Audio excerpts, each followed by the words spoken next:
What's up to my friends on YouTube, and welcome back to level 8 of this Fabric Box Cut the Rope walkthrough. If you didn't know, I'm going to be walking through every single level on Cut the Rope, so if you needed to get a 3-star on any extra levels before this or even after this, check the playlist at the top of the description, and it will have all of your needs for each and every level and solving it and what you should do.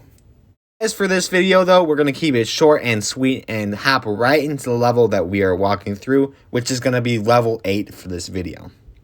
As you can see, it's got the spinny spikes there, and you just want to time it right so that the bubble is going right when the spikes are going to spin around and kind of follows the spikes instead of actually going into them. Then you have the balloon push the bubble into the rope, and then the rope is going to get into the star, and you could just pop the bubble as it goes right into Omnom's mouth and get that 3rd star. A pretty simple level, I would say, if you could just get the timing right for that spike that spins around. It's pretty easy. Like I said, you want to get it to follow the spike instead of go right when the spike is coming down, and it will lead the spike around and be able to solve the level just like you saw right there. That's all there is to it, though. If you did have any questions, comment them down below and I'll get back to you as soon as possible. Other than that, though, if you found this walkthrough helpful today, like and subscribe, and thanks for watching.